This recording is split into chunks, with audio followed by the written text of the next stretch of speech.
молодец. Шөбересін көруі мүмкін оны. Мамандығыңызды ерекше жақсы көреді. Ерекше жақсы көремін. Отырас сазы оркестрі дүниеге келді. Метро жүргізушісі Мұрат Шарахметов. Дөрекі сөз айтуға болмайды. Өзің қауіпсіздігің ғой енді. Керемет. Жауапкершілік. Синоптиктер қалай жұмыс атқарады? Болжамдарыңыз қанша пайызға дұрыс келіп жатады? Қалай жауын болады дейді, жауын болмайды, қар жауып кетеді. Мықты маманды шақырыпсыз Меруерт ханым. Мәдени мұраны сақтаушылар. Әйелдердің дауыстары шығады, бір қыз киініп алып образды билеп жүреді. Бүгін көреміз шоу студиясында таңдаған мамандығының майталманына айналған қызметкерлер бас қоспақ. Қайырлы кеш, эфирде Меруерт Бауыржанқызы, алдымен бейне сюжетке зер салайық. Мә, Паша, мұны.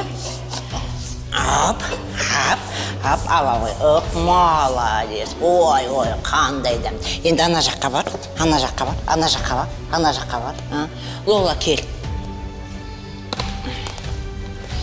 Қандай, кел, әуле сүйсеміз кел. Тағда. Енді мінекей аламыз. Бұл жануарларды жанындай сүйетін Алматы хайуанаттар бағының қызметкері Шолпан Қайыпқызы. 30 жылға жуық тәжірибесі бар маман хайуанаттар тілін адамнан кем түсінбейтінін айтады. Мен бұл жұмысымды өте жақсы көремін. Бұлармен бірге жылаймын, бұлармен бірге күлемін, бұлармен бірге тұрамын. Әріне бұл маймылдардың бәрінің өзінің ерекшеліктері бар, өзінің қызықшылықтары бар, ренжітетін кездері бар бізді жаңағыдай. Бізге ұрсатын болсақ, қатты дауыс көтеретін болсақ, олар да ренжіп қалады. Мысалға адам тәріздес маймылдарды, мына самесі, еркегі Паша дейміз. Оның өзінің ерекшелігі ол еркелеткенді, ерекше көңіл бөлгенді жақсы көреді. Ал бір күн айтқанды істемей қойып, ешқашан мен оған дауыс көтермеппін. Қатты, сен неге олай жасайтын деп қатты дауыс көтеріп едім. Бұл тек қана мына маймылдардың тұрағында емес. Бұның ренжігендегі дауысы бүкіл хайуанаттар бағына жетті ғой. Бәрі жүгіріп келіп, не болып қалды Пашаға деп. Мен дауыс көтеріп қойып едім деп айтуға тіптен ұялдым. Әрбір жануардың мінез құлқын түсініп, оларға қажетті күтімді қамтамасыз ететін маманды хайуанаттар да жақсы көретін сыңайлы. Ал кейіпкеріміз ауыр жұмыстың қызығы мен шыжығына қалай төтеп берді? Ашулы аңдар қандай адам шошырлық қадамға баруы мүмкін? Көреміз. Ендеше студиямызға өз саласының үздігі хайуанаттар бағының қызметкері Шолпан Қайыпқызын шақырайық.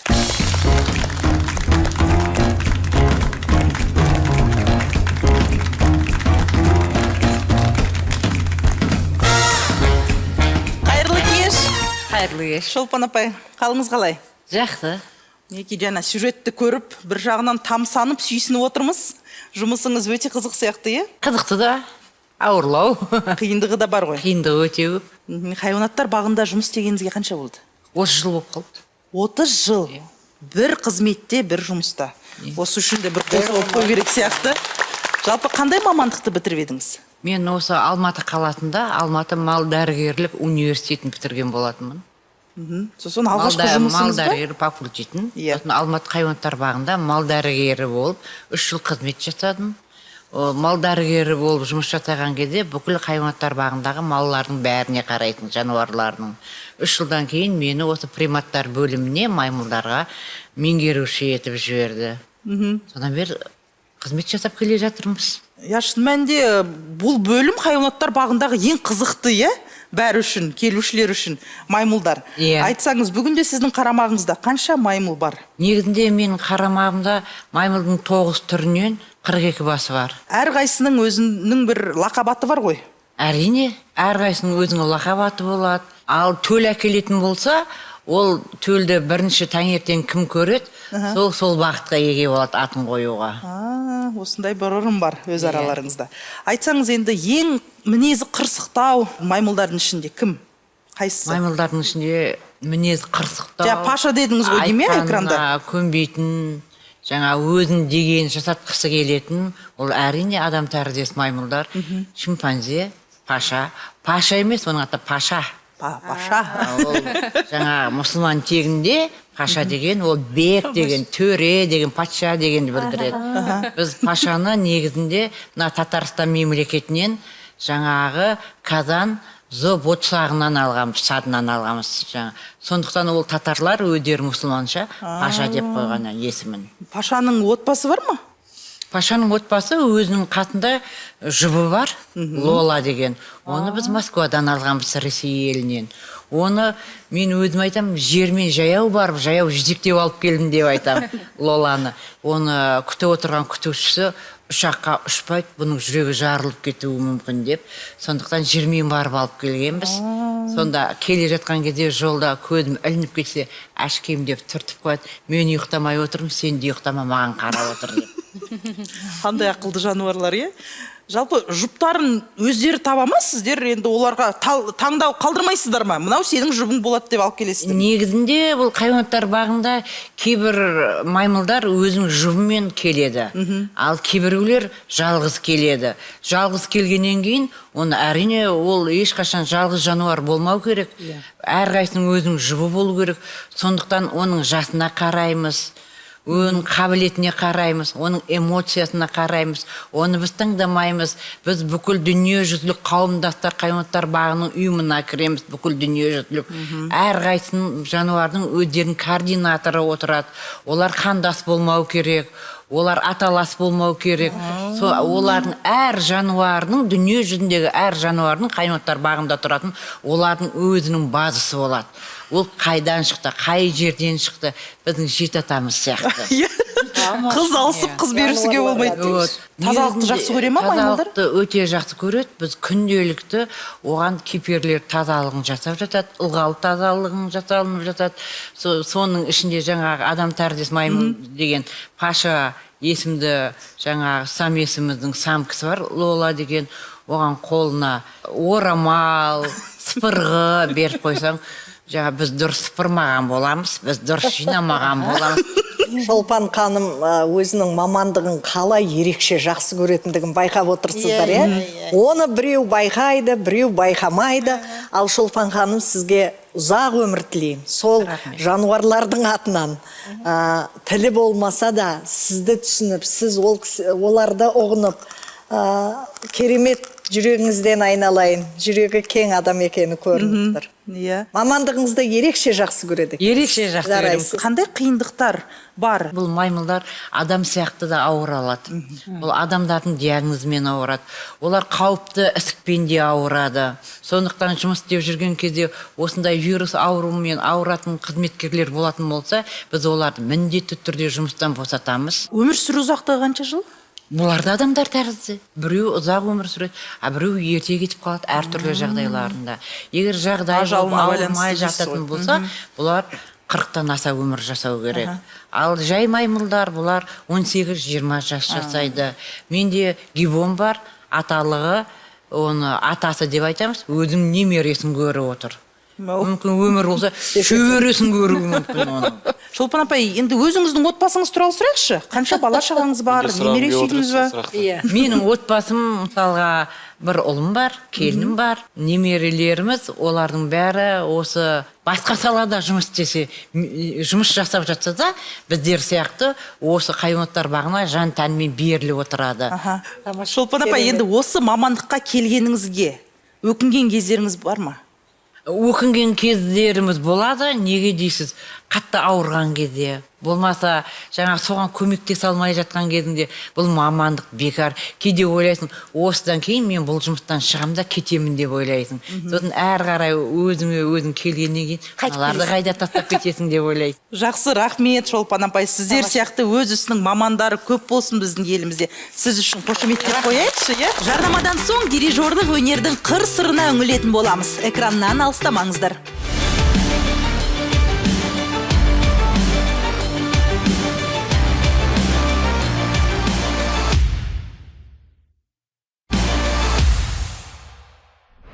Оның әрбір қимылы бір нұсқаулық. Оркестрді басқарып, өзіне жүктелген міндетті шеберлікпен атқаратын қызмет түрі дирижерлік.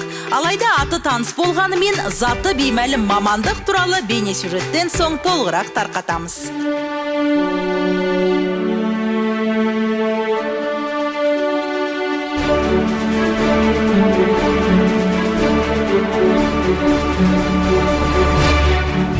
Әлемнің ең әйгілі симфониялық оркестрлері мен концерттік сахналарында дирижердің орны ерекше екені хақ. Дирижер оркестрдің барлық мүшелерін бір мақсатқа, бір үйлесімділікке бағындыратын жетекші болса, ал оның қолындағы таяқша оркестр жүрегінің соғуын басқаратын құрал іспетті.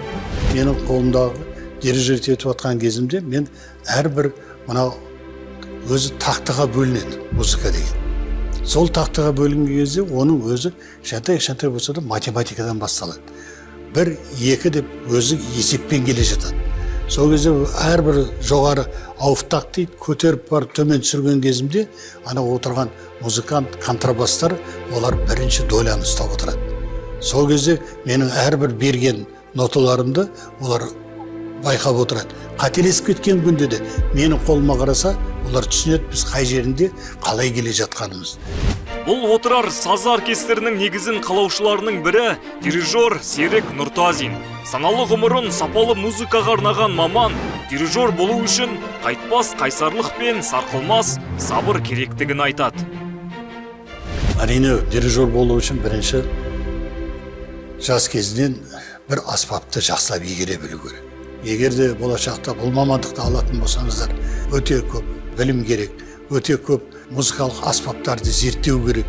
Оның преимуществоларын, олардың барлығын білген дирижер, ол қай уақытта болса да ол ойнап отырған адам, ол сол аспаптың маманы. Егер профессионалдық тұрғыда алатын болса, ол маман болғаннан кейін маманға сен айтатындай құқың болу үшін сен ол аспапты ол маманнан артық білуің керек. Үлкен жауапкершілік пен шексіз талантты талап ететін мамандық иесімен бүгін танысамыз. Студиямызға құрмет қошеметпен Серік Нұртазинді шақырайық.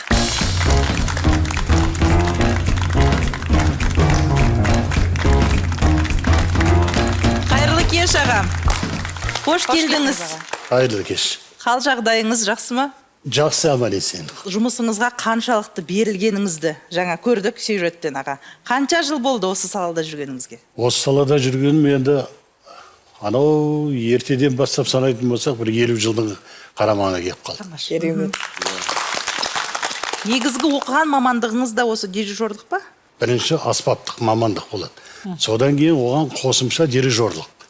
Осы дирижерлікті екінші курстан бастап кім әр қарата алып кете алады, кім оны бәрін мұғалімдер өзі қарап отырып, сол дирижерлікқа рұқсаттарын беріп, ол кәдімгідей емтихан тапсырып, әр қарата өтеді. Сонда мені екінші мамандық ретінде дирижерлікті бітірді. Негізі аға енді бұл өте сирек деуге де болатын шығар, иә, оның үстіне бір ерекше мамандық қой. Бұған қалай келдіңіз? Жалпы бала кезіңізден армандадыңыз ба? Мен кішкентай кезімнен өзі бір адамның ана миына сыймайтын бір армандар болады ғой. Мен ойлайтын осы бәрін отырғызып қойып, ана дирижер қалай басқарып жатыр бұны? Иә. Не істеп жатыр? Соншалықты ананың қолындағы бір кішкентай ғана таяқшаға барлығы жаутаңдап қарайды. Иә. Мен ойлаймын, Не құдірет бар дейсіз ғой. Иә, бұнда не сиқырлық бар деп. Соны кішкентай кезімнен ойлап жүретінмін да, ақыры айналып келген кезде, бір күндері осы мамандықты таңдап оқуға түскен кезде, енді біз енді тереңдеу бұл мамандыққа көңіл бөле бастағаннан кейін түсіне бастадым. Бұның сиқырлығын, бір кереметтігі бұл мамандықтың. Бір кездерде мен бір коллективті алып, Ақтерек деген ауылға барып концерт қойдым. Сол концерт қойып атқан кезімде бір үлкен кісі келді де маған тұрып айтты.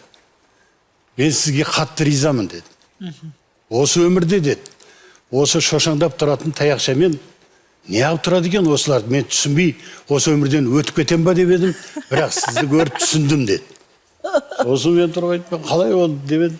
Сонда тұрып айтты, бар сиқырдың бәрі сіздің саусақтарыңызда екен ғой. Тура мынау менің моншағым сияқты деп бір моншағын көрсетіп, бәрі дыбыстарды тізіп қойыпсыз ғой алақаныңызға. Соны бүйтіп бәріне бөліп беріп жатсыз ғой. Мен сол сезімді түсіндім деп. Сол кезде мен ойладым, осы мамандықты таңдаған дұрыс болған екен. Бір адам өмір бақи маған риза болып кетті да сол. Негізі өз мамандығын тапқан да бұл да шын мәнінде үлкен бір бақыт.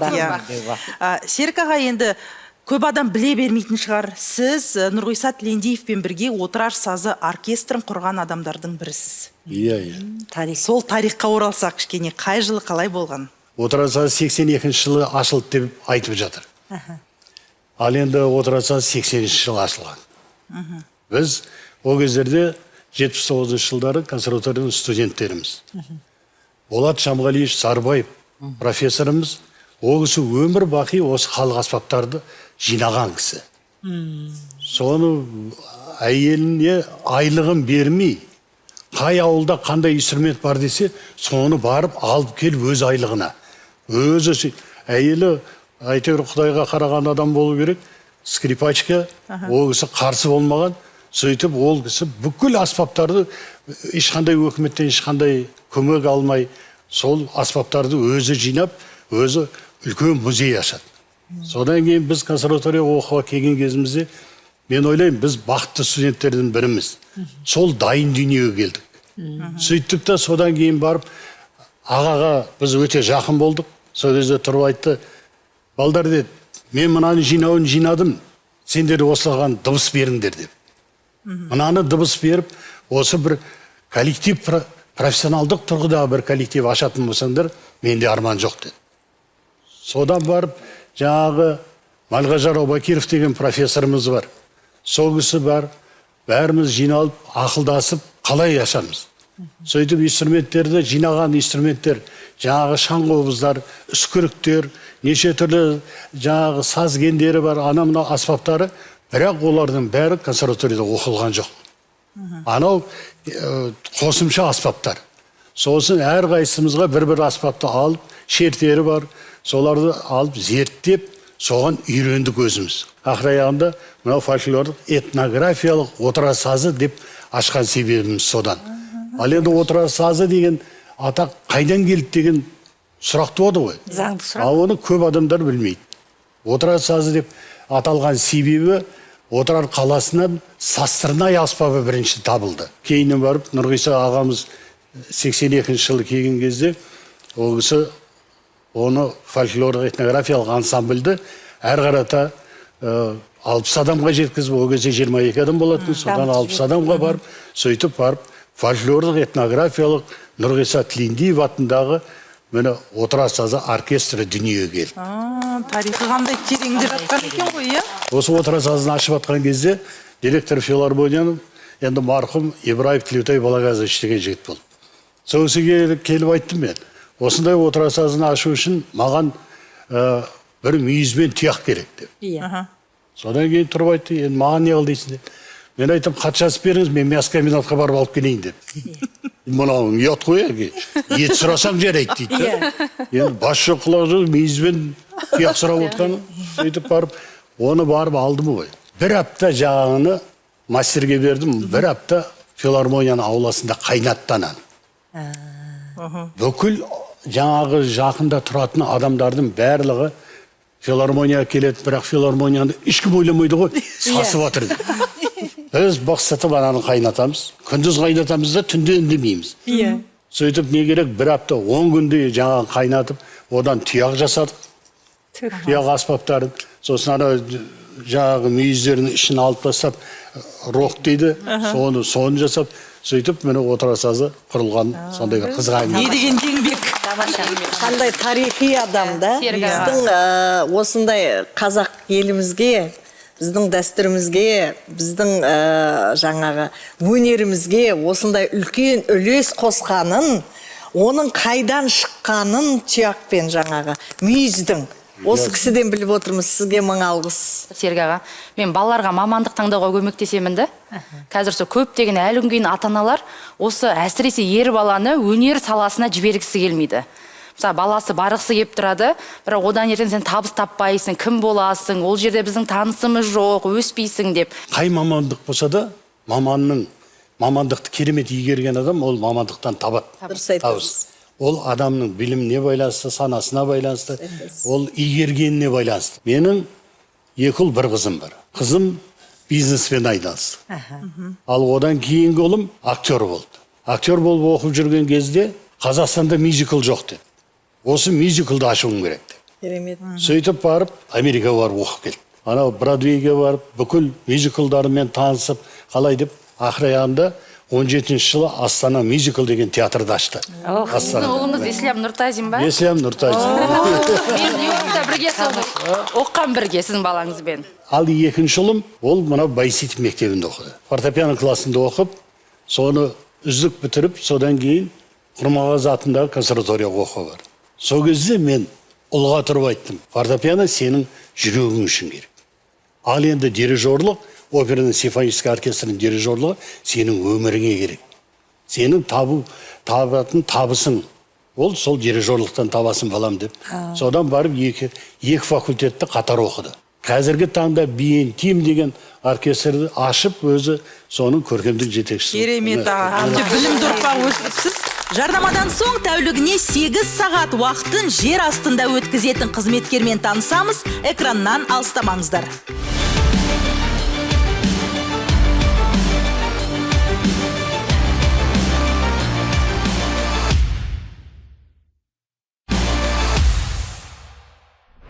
Таң атқаннан кеш батқанға дейін жер астында қызмет ететін қандай мамандық түрі? Ауа райын болжап, қауіпті ескертетін кімдер? Жалғастырайық. Сақ болыңыздар, есіктер жабылады. Келесі бекет жібек жолы. Бұл таңнан кешке дейін жер астында жолаушы таситын метро жүргізушісі Мұрат Жарахметов. Алматы халқының діттеген жеріне жедел жетуін қамтамасыз ететін қызметкер жұмысқа кіріспес бұрын күн сайын медициналық тексеруден өтетінін білген бедіңіз. Саламатсыз ба? Саламатсыз. Рұқсат па? Қалыңыз қалай? Жақсы. Жұмысқа дайынсыз ба? Қалай деп? Дайынмын. Жақсы демалдым. Қандай костюміңізді шешесіз?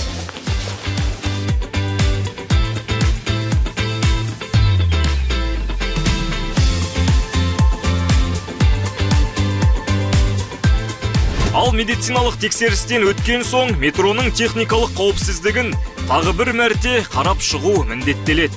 Мына. Мынаны егер жауып қойса, тормозсыз қаласың.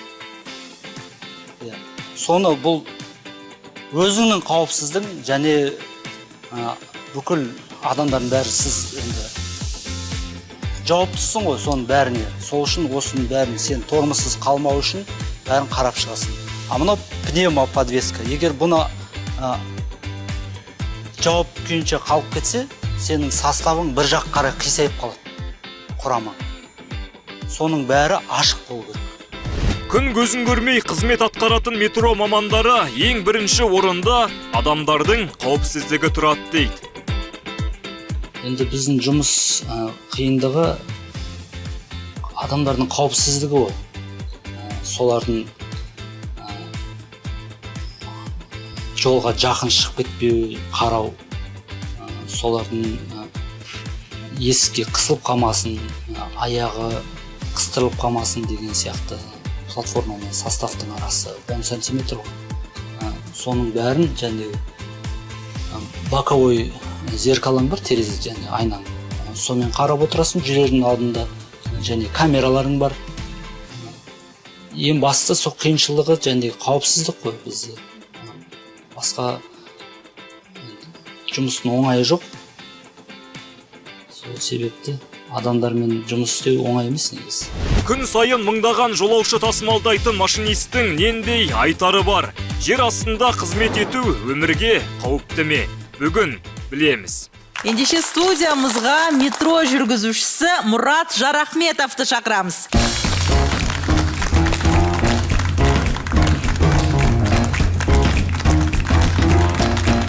Қайырлы кеш. Қош келдіңіз. Саламатсыздар. Қал жағдайыңыз жақсы ма? Жақсы, аман есен. Қашан жұмыстан шықтыңыз? Кезекшіліктен дейікші. Кеше түннен шыққам, бүгін қайтадан түнге барам ғой. Жұмыс кестелеріңіз қалай? Бізде сағат айына 150-156 сағат беріледі. Мысалы, бұл айда 16-сы мейрам болды. Солдан бізде 6 сағат алып істеді. Сонда бүгін күнге есептелген уақыты 150 сағат қой. Сонда шамамен неше күнде бір барасыз жұмысқа? Күндізге барған кезде 8 сағат. 8 сағаттан артық жұмыс істетпейді. Біз жердің астында 2 сағат болу керекпіз, 1 сағат демаламыз. А түнге барған кезде ол жерде де сағат 5 пен 6 уақытында шақырып, түнгі 12-ге дейін, 1-ге дейін жұмыста боласың, және жер астында. Сосын біздің демалыс орнымыз бар. Сол жаққа барып, 4 сағат, 5 сағат демалып, ұйықтап, сосын таңертең қайтадан таңғы 9-ға дейін, түнге барған уақытың ғой, таңғы 9-ға дейін жұмыс істеп, жұмысыңды аяқтап қайтасың. Бұл қызметке қалай келдіңіз? Арнайы оқуын оқыдыңыз ба? Казатыкан оқып бітірдім. 4 жыл сол жақта оқыдым. Одан кейін машинист көмекшісіне оқыдым 4 ай. Сосын қызметке темір жолға кірдім. Темір жолда 1 жыл жұмыс істегеннен кейін сенің образованияң бар деп, жәндегі диплом бар дегеннен кейін 1 жылдан кейін жіберді мені Павлодарға. 6 ай машинисттің правасын алып шықтым.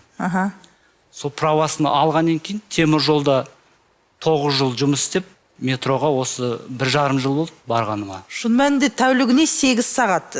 Ұялы телефон ұстамайды, мүлдем байланыссыз боласыздар ғой, Мүлдем байланыссыз, бірақ қазір қосып жатыр. Wi-Fi қазір әр станцияда бар.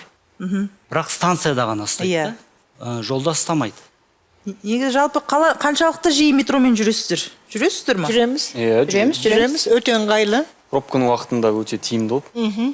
Қазір метро жолаушылары көбейді, Өте көп. Өте көп қазір час пик уақыты деп айтады. Сағат 4:30-нан бастап кешкі 7:30-ға дейін күніне өтірік айтпасам енді 11 000 адам жүреді ау деймін. Пойыздың іші автоматтандырылған ба? Сіздер қалай басқарасыздар? Автоматтандырылған, жер астына кіргеннен кейін сізге диспетчер айтады, автоматты түрге өтіңіз деп.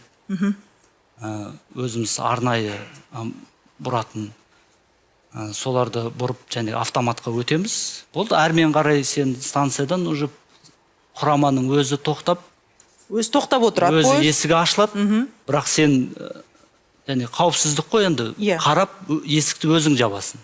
Егер кедергі болатса, жаппай қарап отырасың. Егер халық көп қой, бірден бәрі кіріп кетпейді, негізі 30 секунд уақыт беріледі бізге.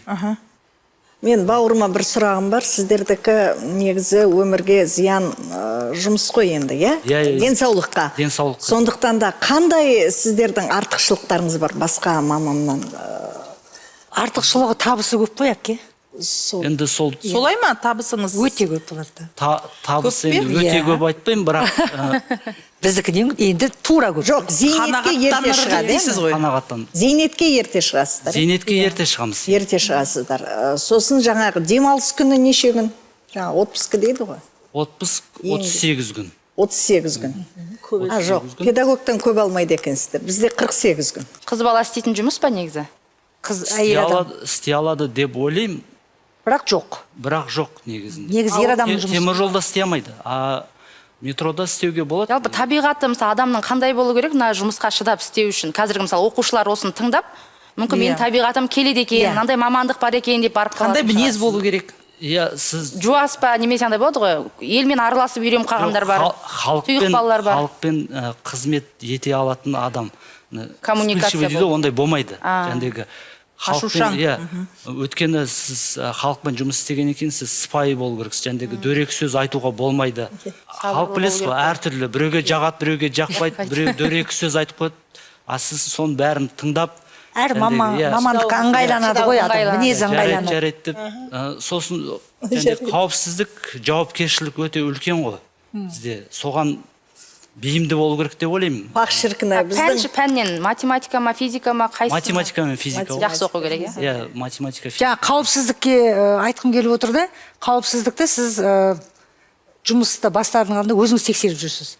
Ал негізінде мен боламын, темір жолдың бойында өскен қызбын.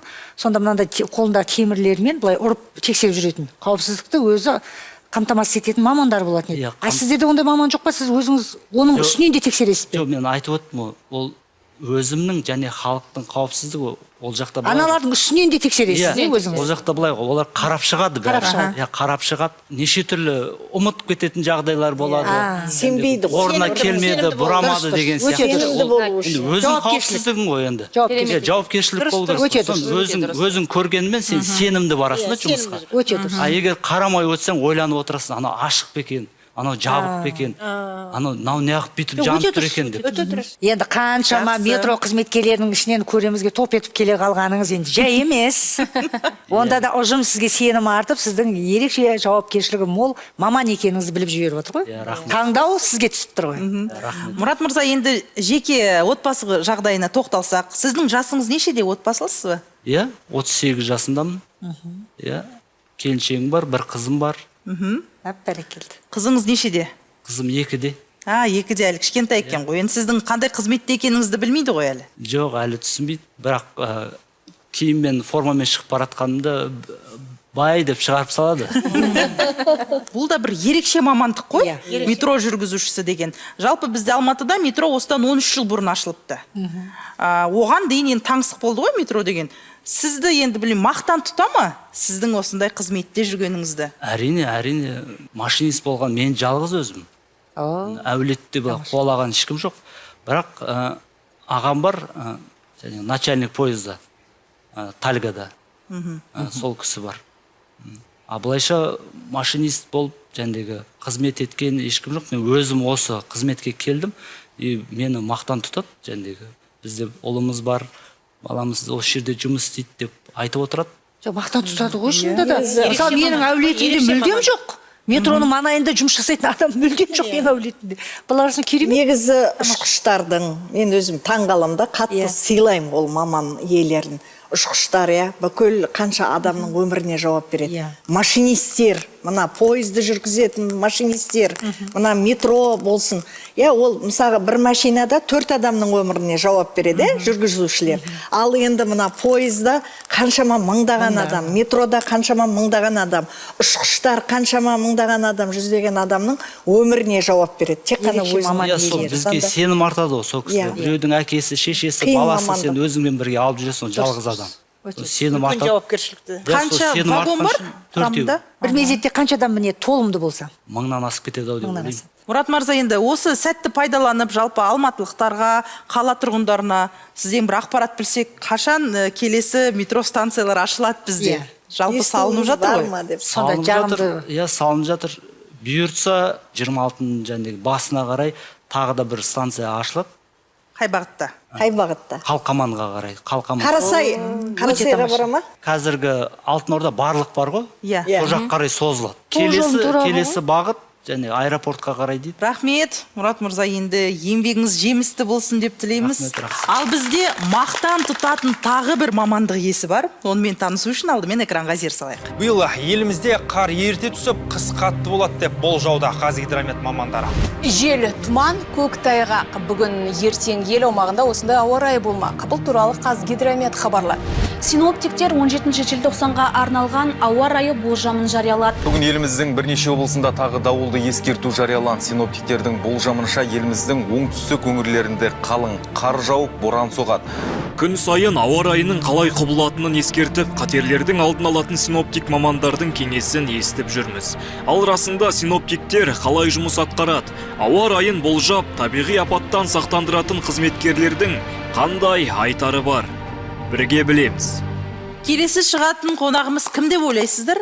Синоптик. Өте дұрыс. Ендеше студиямызға синоптик маман Гүлтаңсық Медеованы шақырам.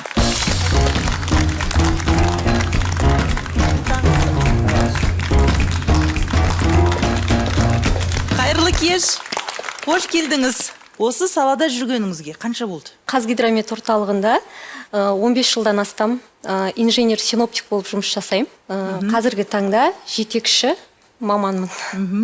Гүлтаңсық, айта кетсеңіз, нақты сіздердің жұмыстарыңыз қандай? Не істейсіздер? Негізгі синоптиктің басты міндеті халықты нақты және алдағы ауа райы жағдайларымен хабардар ету. Сонымен қатар мынау қоғамда адамдардың ертеңгі іс әрекетін, жоспарын тиімді жоспарлауға көмектесу.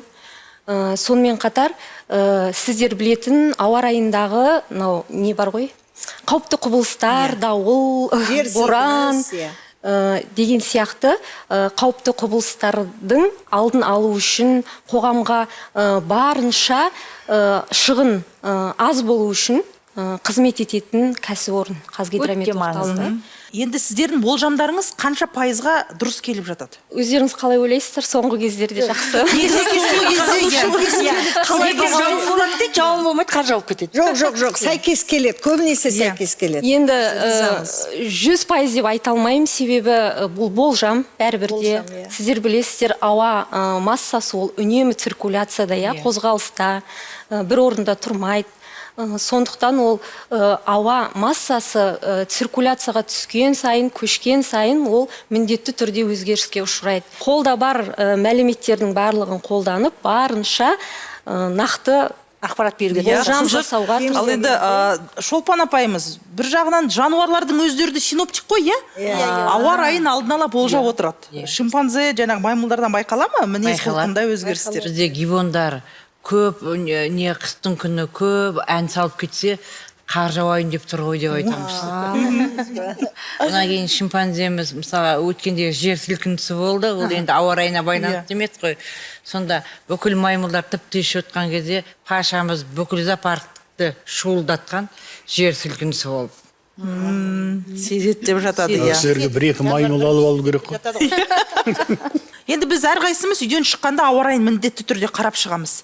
Сіздер қалай біліп отырасыздар ма? Өздеріңізде қарайсыздар ма ауа райына? Алдын ала қарайтын болғаннан кейін біз сол ауа райымен күні түні ойлайтын сияқтымыз. Біз негізі мықты маманды шақырыпсыз Меруерт ханым. Бәрі күні түні жан тәніменен жұмыс жасайды. Енді көп халыққа таңертең далаға шыққан кезде ауа райы ол бір сюрприз сияқты көрініп тұрады. Жаңбыр жауып тұр, бүгін желді екен, күн ашық екен деген сияқты. Ал біз оны бір 2-3 күн алдын білетін болғаннан кейін бізге ол таңсық емес. Таңертең шыққан кезде біз білеміз. Ертең жаңбыр жауатынын, бүгін жауатынын. Қауіпсіздік шараларын. Ал енді туыстарыңыз қалай? Сіздің мазаңызды алатын шығар, ауа райы қалай болады? Бір апта бұрын ана жаққа баратын деймін, ана қалада ауа райы қалай екен деп. Туысқандардың арасында болып тұрады. Қонақ шақыратын едім, той жасайтын едім. Осы күнге ауа райын айтып жіберсең, болмаса ауылдан хабарласатын туысқандарымыз бар. Осы кезде жаңағы огород егістік егейік деп едік. Осы күнге ексек қалай болады? Бізге қатты жаңбыр керек емес еді. Қай кезде құрғақ болады, немесе бізге жаңбыр керек болып жатыр деп. Гүлтансық, енді өзіңіздің осы мамандықтан шаршап, басқа салаға кетуге бір ойыңыз болған жоқ па? Болжамдар ақталмай қалған кезде өкініп болып тұрады, себебі енді бізді де бақылайтын органдар бар ғой. Біз төтенше жағдайлар қызметіне не береміз, жауап береміз. Ол кісілер бізбен 24-те 7 үнемі байланыста, ауа райы қалай болады, қалай өзгереді деген сияқты. Табыс жағынан табысты мамандық деп айта аламыз ба? Мемлекетпен қамтамасыз етілетін жұмыс. Бүгінгі келіп отырған мамандық иелері қосымша табыс табатын кісілер емес ау. Өйткені өте маңызды, өте жауапты. Уақытта жоқ қой. Өте уақытта жоқ. Бүгін бір керемет хабар болып жатыр, мен бір рахаттанып отырмын. Зақымдалған құнды қолжазбаны қайта қалпына келтіретін маман кім? Жарнамадан соң жалғастырамыз.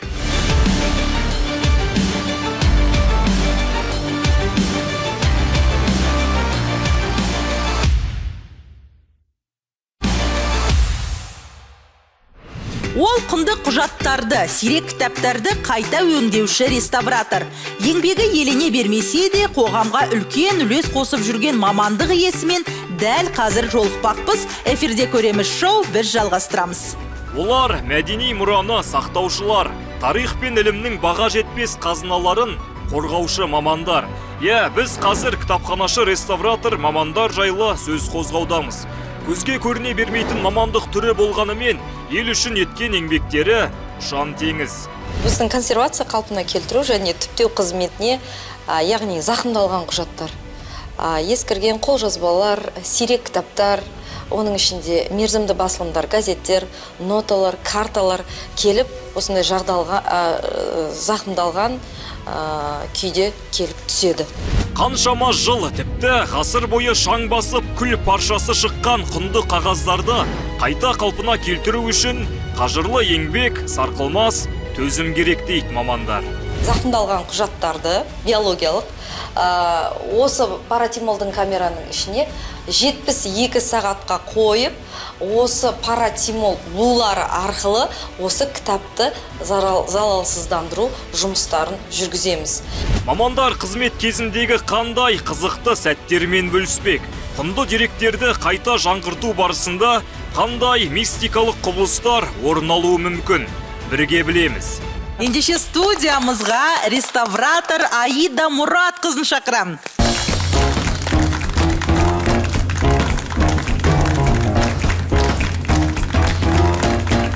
Қайырлы кеш.